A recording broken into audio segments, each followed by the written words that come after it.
Hi there, this is David, and welcome to New RPG News. We have a lot of exciting stuff to talk about today. This week has been packed. I have tons of stories to go over, from the Switch 2 announcements, to all the games getting over to the Switch 2, to some canceled games that have now been uncanceled, to an April Fool's joke coming to life. Yeah, a lot of cool stuff that I do want to talk about today, and I definitely do think that's worth the sub as I try my hardest to hit 100,000 subscribers. Your help, your like, and your sub, I just know that I can get there, so thank you so much for that. So our top story today, of course, the Switch 2 launches on June 5th for $450, launching with Mario Kart World and more.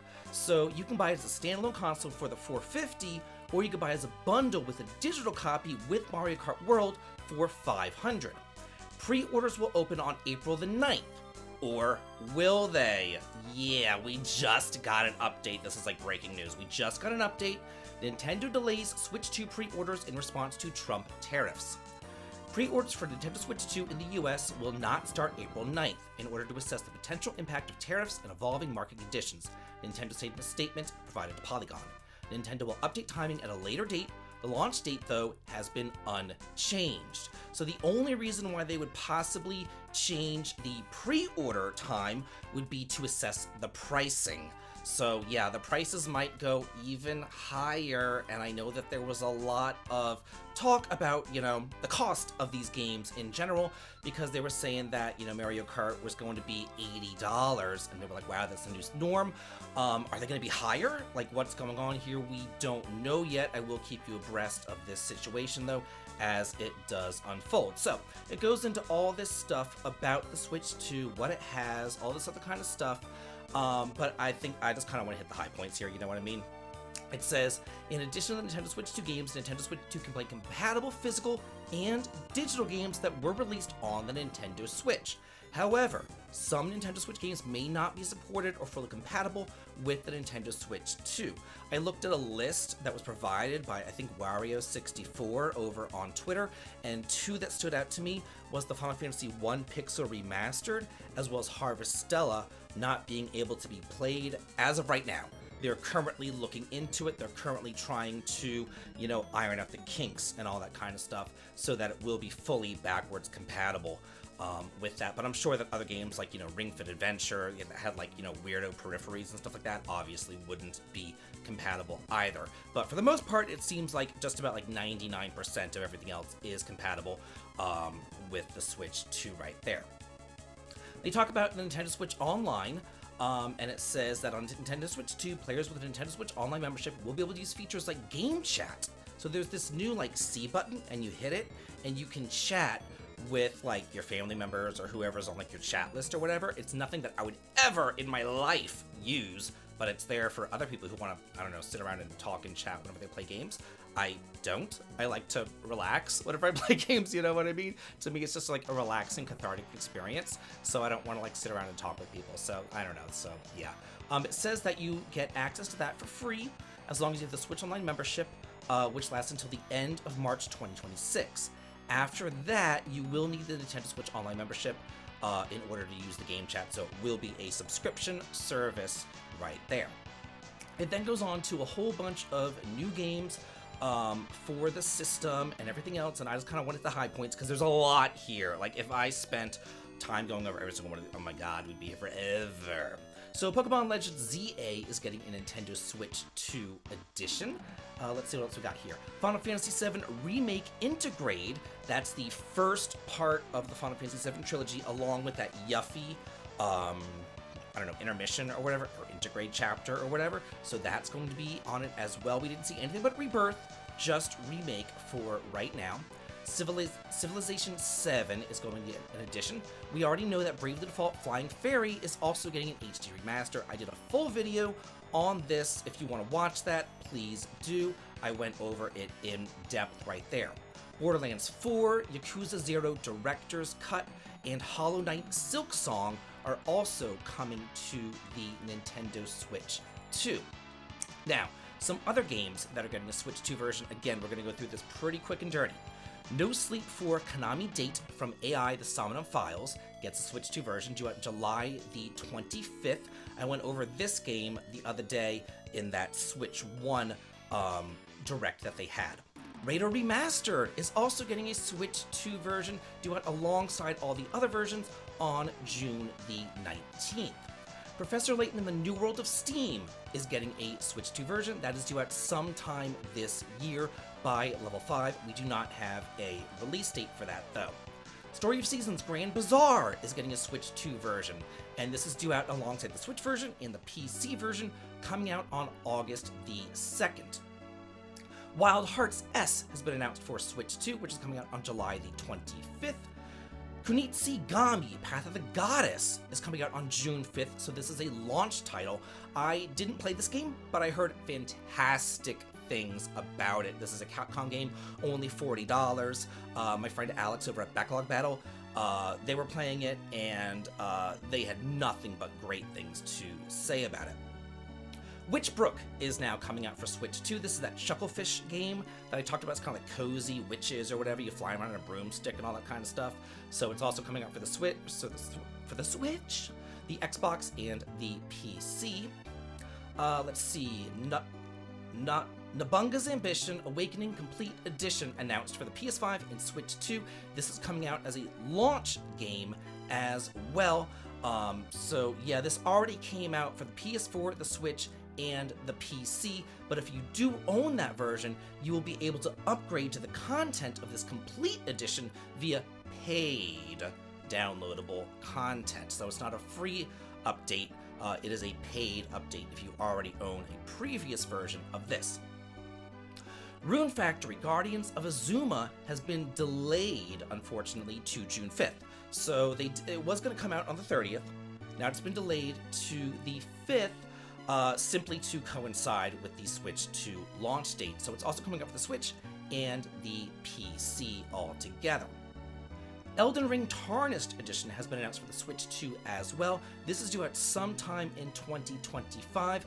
We do not have a release date, but this is an all-in-one version that includes the base game of Elden Ring, as well as the major downloadable content, Shadow of the Erd Tree. So this is an all-in-one package. The title will also feature new armor, weapons, and customization features for Torrent's appearance. The additional content in the title will also be available on other platforms. So if you do have Shadow of the Erd Tree or Elden Ring, then you will be able to get this additional content. It doesn't say if it's for free. It probably will be for free, I would imagine. But yeah, it is there as well. And then finally, Deltarune Chapters 3 and 4 launch on June 5th. Also for the PS5, Switch 2, PS4, Switch, and PC, this has now become a launch title. And Chapters 1 and 2 are currently free to play. I actually played them myself over on the PC when they came out a year ago or so. They came out quite a long time ago. It's also out for the PS4 and the Switch, but it looks like Chapters 3, 4, and 5 will be paid releases whenever they launch, but only Chapters 3 and 4 are launching on June 5th. They haven't made Chapter 5 yet. In addition to all that, the Nintendo GameCube has been announced as an online thing for Switch 2, launching with F-Zero GX, Legend of Zelda The Wind Waker, and Soul Calibur 2. It says right here that a dedicated wireless controller designed after the original GameCube controller will also be available for purchase for Nintendo Switch Online members. And then they have planned launches for some other games like Chibi Robo Plug-in Adventure, Fire Emblem, Path of Radiance. Wow, that's a super rare game. So that will be coming out. That's a pretty cool thing right there. Luigi's Mansion, Pokemon Coliseum, Pokemon XD Gale of Darkness, Mario Strikers, and Super Mario Sunshine. As of last week, whenever I went over this the first time, Dragon Quest 1 and 2 HD 2D Remake wasn't up for pre-order, but now it is! It is here for pre-order, and I will be sharing links down below for this. Looks like it's $60 right here. I've been looking for links for the various Switch 2 games that have been announced, but I haven't seen anything in regards to Switch 2. I think that Nintendo's like really trying to hold off on that until, again, they figure out what is going on with the world situation right now.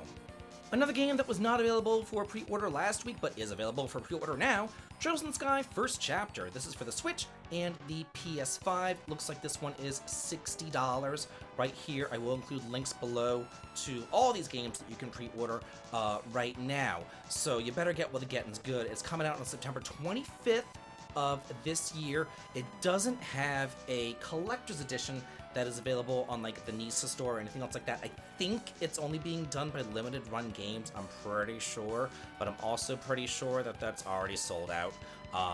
Not really too concerned about that, I guess, but I do think that it's kind of unusual, very odd, I will say this, very, very, very odd, that Gung Ho is doing this, and they're doing Lunar. And Lunar is coming out really soon, honestly, and it's not up for pre-order. It will not have pre-orders at all. You will only be able to purchase it the day that it goes live, but this game, also made by Gung Ho, is up for pre-order. Like, why? Make it make sense to me. Okay, yeah, y'all made me curious. I went to the Gung Ho online website and I looked it up. It says, to celebrate the remake, there will be a collector's edition made by Limited Run Games, which will be presented at a later date. So I think it's still not that later date yet. Players in North America and Europe can also offer the standard physical editions. Because I went to Limited Run Games right here and I searched for Trails, I can't spell today, Trails in the Sky, and Oregon Trail, comes up. And there's nothing for, Trails in the Sky. So, yeah, it's just not there yet, I guess. But whenever it is there, I will let you know. To everyone's disappointment, the Final Fantasy IX much-rumored remake was not announced at the Switch 2 Direct. I'm so, nobody's more disappointed than me, believe me. I was sitting there thinking that this was gonna be like the launch title, you know what I mean? Like, this was gonna be the title that I would buy the Switch 2 for, and no, it didn't happen, and I'm just like, oh, what is this coming? What is happening? What is going on here? I made a video about this because I was, convinced. I was like, this has gotta be it. Like, come on, y'all. Come on, y'all. But yeah, Square Enix launched a special website in celebration of Final Fantasy IX's 25th anniversary, which it will celebrate on July 7th. So maybe they'll just announce it on July 7th. Maybe they'll announce the game coming out on July 7th? I don't know. But this is where is this? So the company's preparing various projects, including goods and collaborations to commemorate the 25th anniversary, starting off with the following announcements. There's a Final Fantasy IX picture book with Vivi, Grandpa, and the Day of Departure. An anniversary lottery, collaboration glasses, anniversary official goods, and an anniversary vinyl Timeless Tale. So yeah, we also know that there's an anime in development for Final Fantasy IX. There's all these collaborations with Final Fantasy XIV with Final Fantasy IX, and they're launching this website with Final Fantasy IX, and it's just like, you're killing me, Square. Where is this? Hyperdimension Neptunia Rebirth Trilogy for the PS4 is coming west in 2025, both physically and digitally. We previously reported that this was canceled, so this has not been canceled, at least for the PS4. The Nintendo Switch version is still canceled. The PS4 version has not been canceled. I just want to make that extraordinarily clear. So what this has is Hyperdimension Neptunia Rebirth 1, Hyperdimension Neptunia Rebirth 2 6th generation, and Hyper Neptunia Rebirth 3 5 generation? I don't know. So yeah, that is all coming out. So just to go over what these games actually are, the first game originally launched for the PS4 in Japan. While that version was never released in the West, a PS5 title called Neptunia Reverse, which was an enhanced edition, was released worldwide. We're not getting that enhanced PS5 edition, we're getting the base PS4 edition that was never released there. Then it says that these two, the Rebirth 2 and the Rebirth 3, were released in Japan alongside Switch versions. And a Switch port of that was also released on the same date. And those were planned to release in the West, but they were canceled after being informed the games did not comply with Nintendo guidelines. Idea Factory originally told Gamatsu had no plans to release the PlayStation 4 versions, which has now changed. So it looks like we are getting this trilogy, and it looks like the only... I assume I don't really play these Neptunia games because they're just terrible. But from what I'm understanding, you got an enhanced version of 1 on the PS5, and then you never got Rebirth 2 and 3. This is what I'm understanding, that we never got it in the West, and now we're able to get 2 and 3 in the West for the PS4 at least. That's my understanding of what I read in this article. Be sure to correct me in the comments and tell me how wrong I am, if I am wrong, because more than likely I probably am. SD Gundam G Generation Eternal launches on April the 16th. This is a free-to-play mobile strategy RPG, and it finally has a release date. It says preloading will begin on April the 14th. Dive into the world of Gundam and enjoy the game's unique system to upgrade, develop, and form squads with your favorite mobile suits and characters from your favorite series. Enjoy the epic battles where characters and mobile suits from all the series clash together. So if you're a fan of these mobile games and you're a fan of Gundam, then you want to be on the lookout for this one.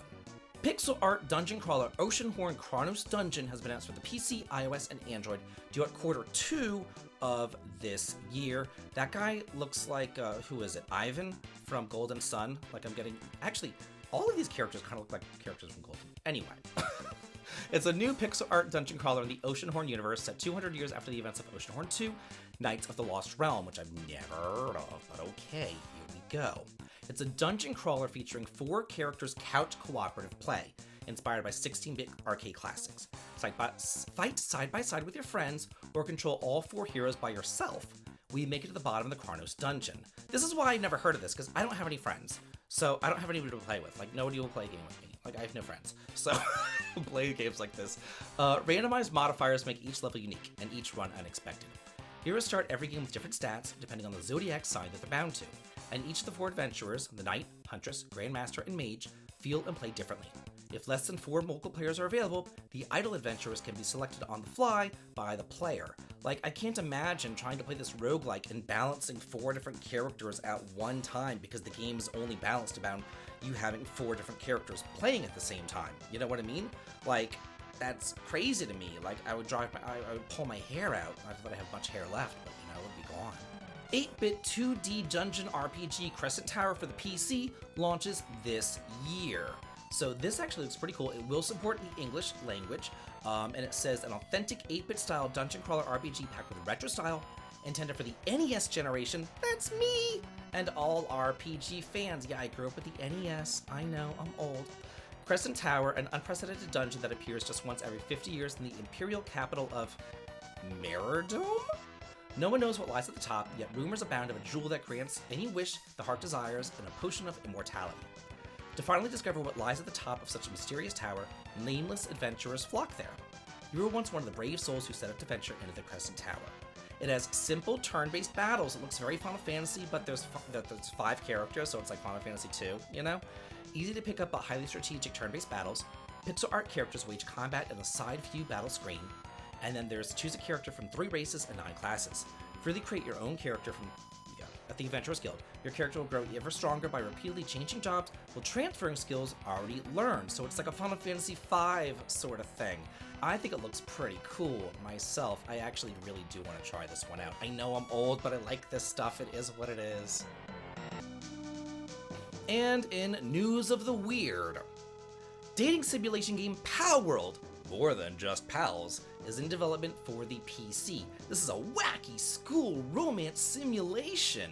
Yeah, this was first teased as an April Fool's joke, and now it's an actual development for release on the PC and Steam. You know what else started off as an April Fool's joke? Yakuza Like a Dragon. Yeah, they started that off being like, yeah, Yakuza's going turn-based now. But everybody loved it so much, they were like, yeah, let's do it. And then they did, and it sold like hotcakes. So, you know, this is kind of funny that they're, you know, game developers are now using April Fool's Day as a way to test the waters, almost. So I guess people really liked it, and they were like, okay, yeah, whatever, so we'll do it. To celebrate the announcement, Pocket Pair is hosting a lavender body pillow giveaway campaign on Twitter. So yeah, a body pillow, that's wow, okay. You, the protagonist, enroll as a transfer student in the prestigious Palagos Private Academy. You'll meet unique friends or pals and enjoy school life through friendship and romance. It's up to you whether to stay friends with the pals or develop romantic relationships with them or even dismember and eat them. Cause why not? I guess you're a pocket pal, so you can just eat them alive if you want to. So yeah, this is just kind of funny to me. Thought it was strange, but yeah, that's it for the news. We had a lot of stuff to go over today with the Switch 2. Maybe I went over it a little bit too fast. I don't really know. But yeah, all those games for the Switch 2 were games that I covered like last week in the Switch 1 announcement, so I feel like it's kind of redundant to go over it twice. But anyway, yeah, so let me know what you feel about all this news. Let me know what you feel about the Switch 2 situation.